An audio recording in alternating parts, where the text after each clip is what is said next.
Shalom saudaraku, kita akan belajar lagi. Dan kita akan belajar sepertinya kesimpulan dari banyak hal. Sampai maut memisahkan. Sampai maut memisahkan. Memang tidak mudah untuk menjalani pernikahan, apalagi dengan latar belakang, dengan keinginan daging, dengan egoisme, dan banyak hal yang mesti disesuaikan. Tapi kalau Tuhan mengatakan bahwa Dia membenci perceraian, Dia tahu persis kalau Dia mengatakan itu berarti Dia memberikan kemampuan manusia untuk menjalaninya sampai tuntas. Perhatikan Maleakhi pasal yang kedua ayat 16.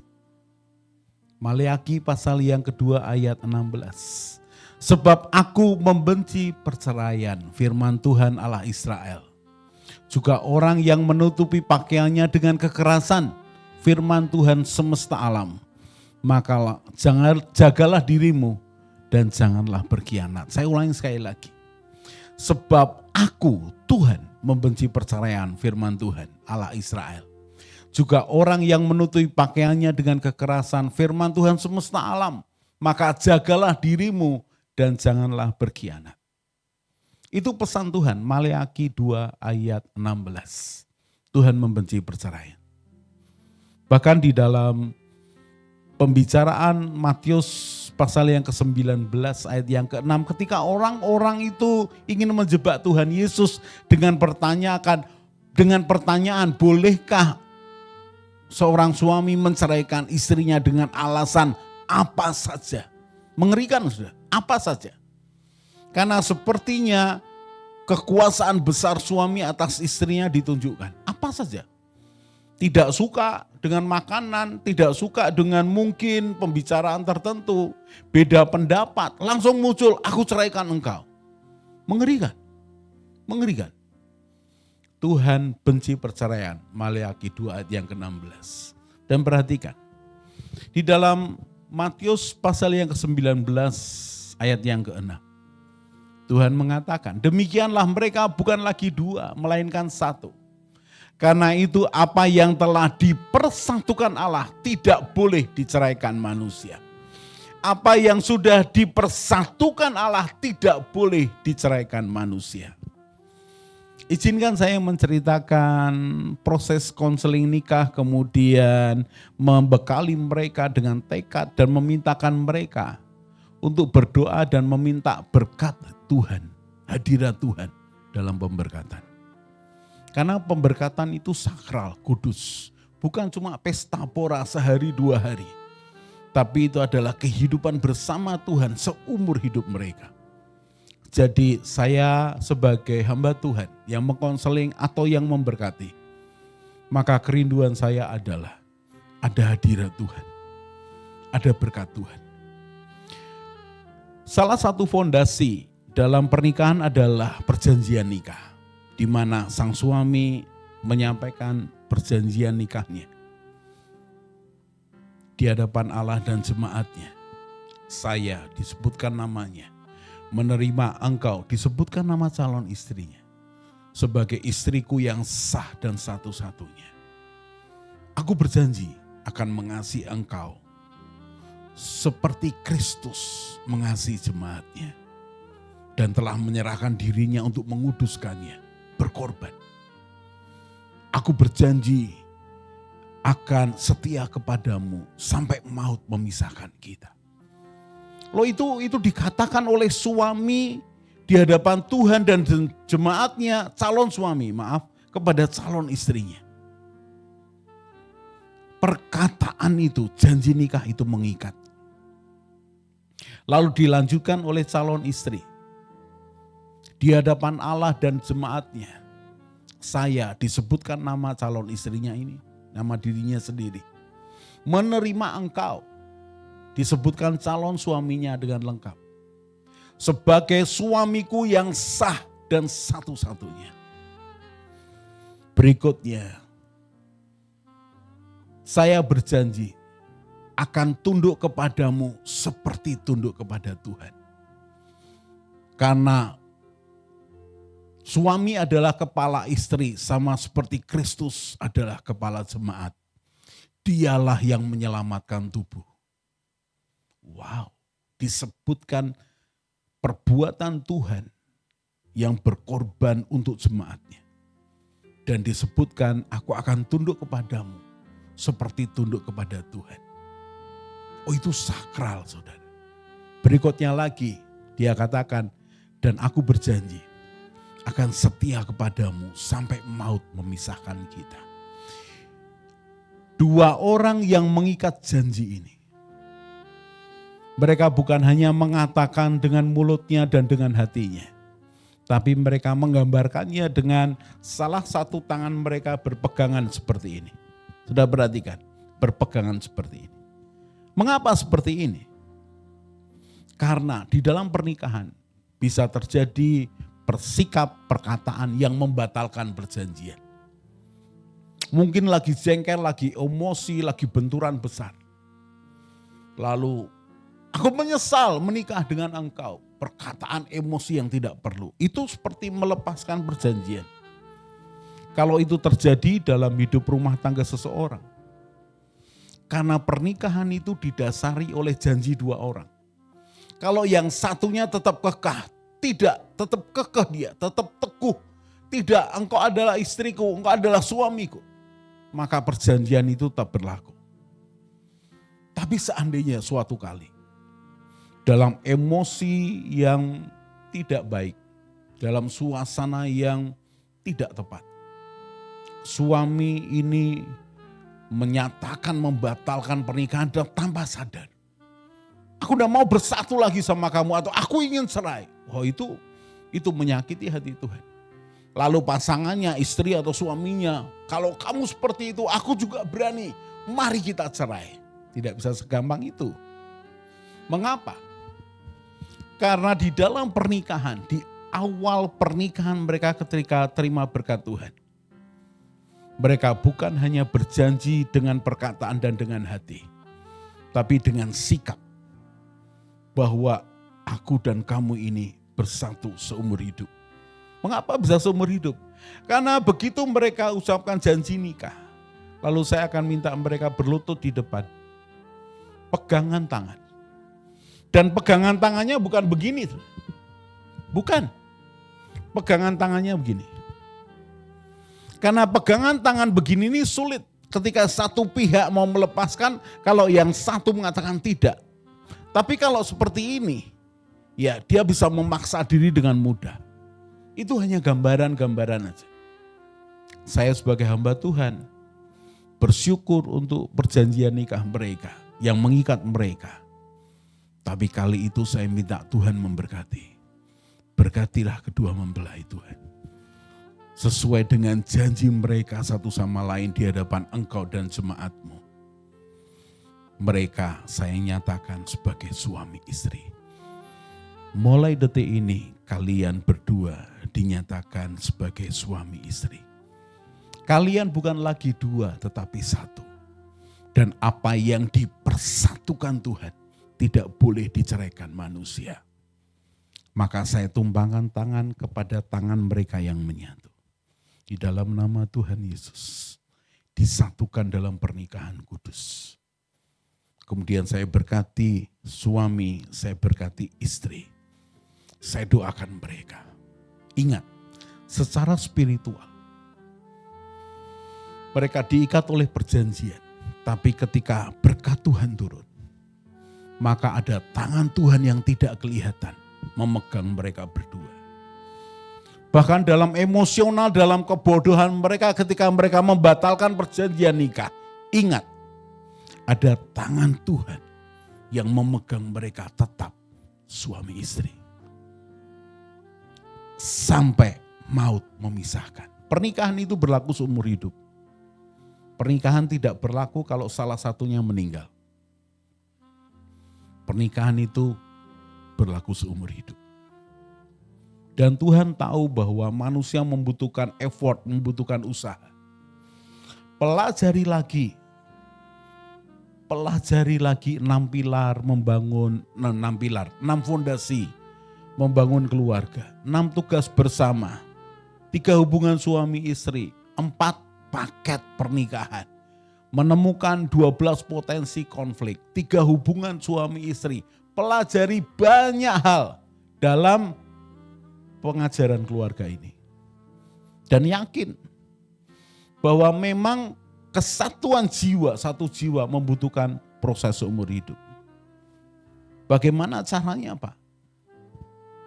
Oh, saya belum tulis judul, saya tulis judul dulu. Seringkali saya terlalu bersemangat sehingga lupa menulis judulnya. Judulnya adalah Sampai Maut Memisahkan. Wow. Sampai maut memisahkan.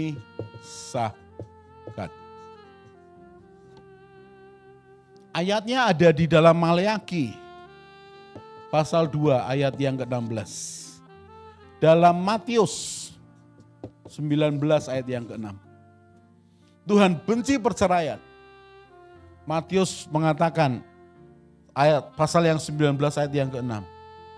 Apa yang dipersatukan Allah tidak boleh diceraikan manusia. Pernikahan itu sakral. Membangun rumah tangga itu hal yang mulia dan terhormat. Ada Tuhan di tengah-tengahnya. Karena itu janganlah kita menyombongkan diri dengan banyak hal yang tidak perlu. Karena sesungguhnya Tuhan itu ada di dalam rencana pernikahan, rencana membangun keluarga.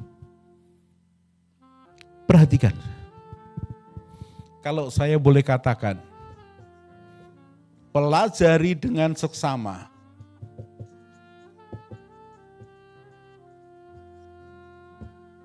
Pengajaran keluarga dari keluarga Indonesia. Kalau saudara memperhatikan ada kodenya 7011, 702, 1703 sampai 721. Artinya saya akan membuat berseri dan berurutan. Dan saya berharap 20 pengajaran pertama ini memberikan gambaran yang utuh buat semua kita. Pak, bagaimana supaya saya tetap setia? Saya harus menyampaikan beberapa hal. Yang pertama, masalah adalah hal biasa. Sepakat atasi bersama sampai tuntas. Masalah adalah hal biasa. Sepakati, tangani bersama sampai tuntas. Bisa tidak selesai dalam 1 malam, 1 minggu, 1 bulan, bahkan 1 tahun, 2 tahun. Tapi bukankah perjalananmu panjang? Minta campur tangan Tuhan. Supaya apa?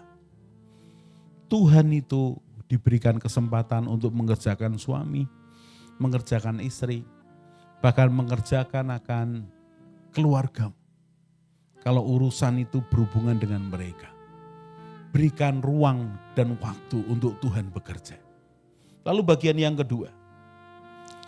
Memang suami istri itu berbeda. Asalnya laki perempuan dan sifatnya bisa berbeda. Tapi menjadikan harmoni itu bukan kemustahilan. Itu sangat bisa terjadi. Mungkinkah suami istri bersatu? Sangat mungkin. Jadi memang berbeda. Memang beda. Tapi bisa harmoni. Saudara, jangan dengan mudah mengatakan bahwa orang lain lebih baik. Kalau dia tetap laki dan dia tetap perempuan, ada sifat-sifat dasarnya. Belum lagi sifat khususnya. Saudara akan ketemu masalah yang mirip karena orang lain itu tetap perempuan, tetap laki-laki. Mungkin belum muncul saja. Karena itu setialah dengan istri masa mudamu. Setialah dengan suami masa mudamu. Belajarlah di sana bahwa memang suami istri beda, tapi tetap bisa diharmonikan. Lihat kembali video pengajaran mungkinkah suami istri bersatu? Sangat mungkin. Lalu bagian yang ketiga.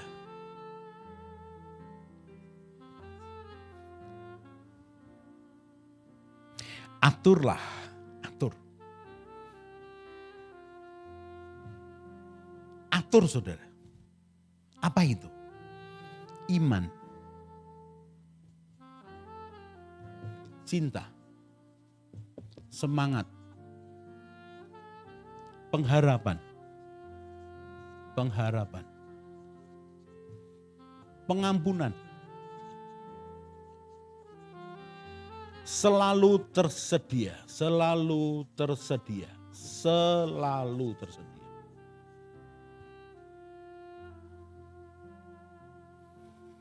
Saya tambahin lagi satu yang kurang. Uang. Uang. Selalu tersedia. Mengapa? Memang kalau kekurangan terus-menerus dalam waktu yang lama memang melelahkan jiwa. Karena itu cobalah cukupkan hidupmu dengan apa yang ada. Pelajari lagi pengajaran 4 prinsip mengatur keuangan. Pelajari itu dengan baik. Jagalah, atur supaya iman, cinta, semangat, pengharapan, pengampunan, dan uang selalu tersedia. Memang harus begitu. Seperti kapal yang membutuhkan bahan bakar. Seperti mobil yang membutuhkan bahan bakar. Bahkan seperti sepeda yang membutuhkan energi untuk bisa digerakkan. Jagalah pernikahanmu, jagalah rumah tanggamu. Tetap selalu tersedia. Jangan takut bertengkar. Demi proses kesatuan jiwa. Ayat yang keempat. Poin yang keempat.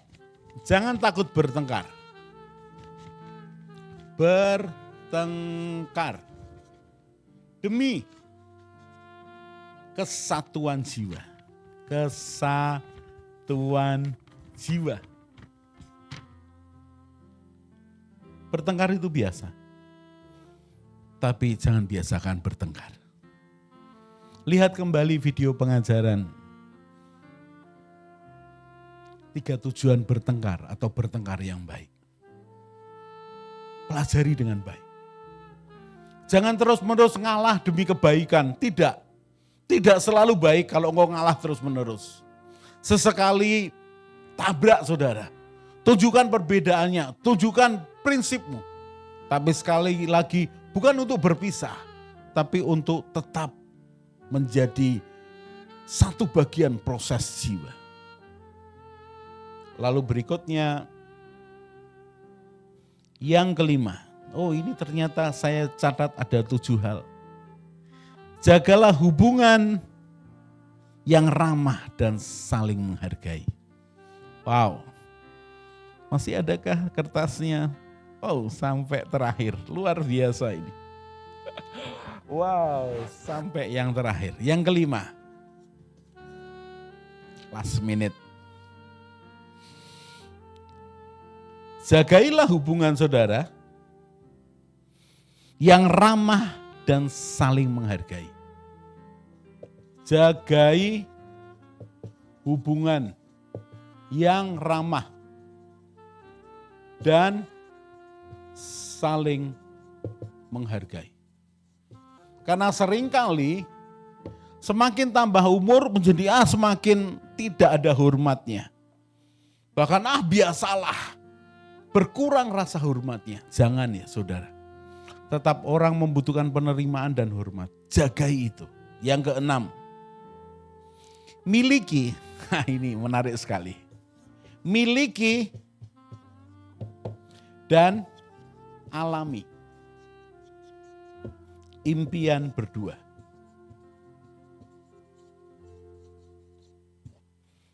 Kami ini kalau ngomong yang merupakan angan-angan saya ini dan istri selalu ngomong, aku mau ngomong kosong. Walaupun isinya adalah impian, aku mau ngomong kosong. Dan bisa ngomong, bisa protes, bisa menambahi. miliki impian bersama dan alami. Alami dan rasakan impian berdua. Bagian yang ketujuh, peliharalah cinta dan segarkan terus pernikahanmu. Peliharalah cinta dan segarkan terus pernikahanmu. Dan segarkan terus pernikahanmu.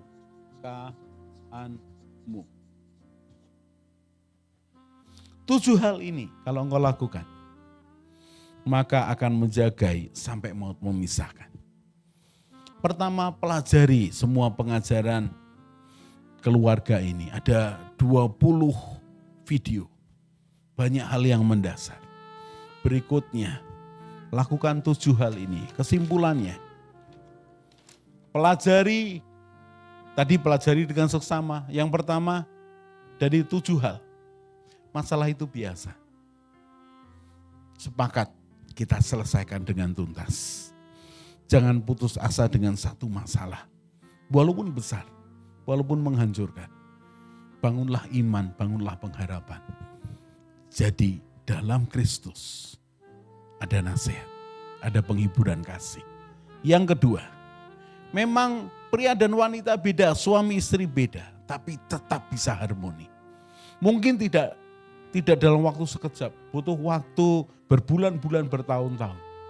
Karena benturan mereka memunculkan pengertian, rasa maaf, dan memberikan pengampunan bahkan berkorban. Yang ketiga, atur impian, cinta, semangat, pengharapan, dan uang selalu tersedia. Mau tidak mau, keadaan apapun. Jangan habiskan ini karena kemarahan, karena sakit hati. Jagai tetap ada. Yang keempat, jangan takut bertengkar demi kesatuan jiwa. Jangan selalu nurut seumur hidupmu sudah. Sampaikan pendapatmu. Dan mungkin beda pendapat. It's okay, enggak apa-apa. Yang penting kita tambah bersatu. Yang kelima, jagai hubungan yang ramah dan saling menghargai. Karena seringkali, karena kebiasaan, tidak ada penghargaan, tidak ada hormat. Sementara jelas di dalam 1 Petrus pasal yang ketiga, Petrus mengajarkan untuk menghargai istri sebagai kaum yang lebih lemah. Hargai sebagai teman pewaris tahta karunia, yaitu kehidupan. Kehidupan pernikahanmu. Lalu yang keenam, miliki dan alami impian berdua. Bangun impian berdua. Memang perlu waktu duduk ngobrol. Ada yang terjadi, ada yang tidak terjadi.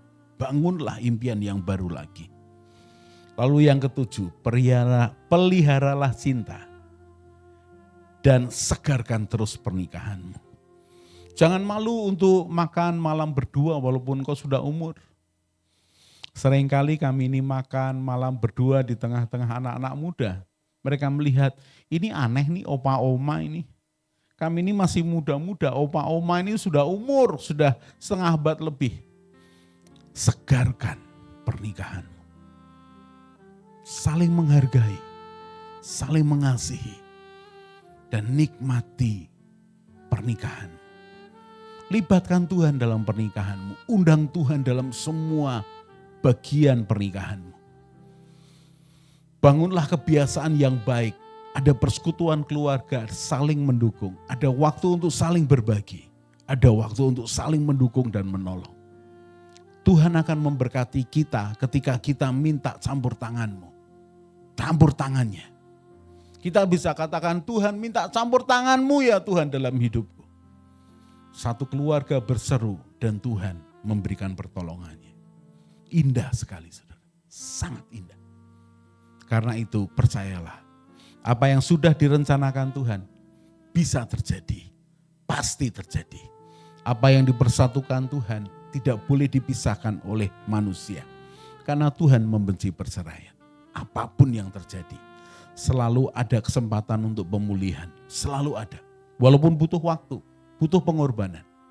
Tapi ingat, Tuhan yang penuh kasih menciptakan pernikahan bukan untuk hancur di tengah-tengah. Tapi untuk bersama-sama dengan dia, memuliakan dia. Ada kebahagiaan di dalamnya. Tetaplah semangat saudaraku. Tuhan menciptakan pernikahan, Tuhan di tengah-tengah pernikahan. Tuhan menolong kita, membuat kita bahagia di dalamnya, dan membuat kita mampu untuk estafetkan kehidupan kepada keturunan kita. Tetap semangat saudara. God bless. Mari bergabung dalam Keluarga Indonesia dengan cara subscribe channel ini. Di Keluarga Indonesia, kita akan belajar bersama tentang pranikah, pernikahan, keluarga, parenting, mertua menantu, dan juga family unboxing. Jadi jangan lupa share pada teman dan keluarga dan juga subscribe.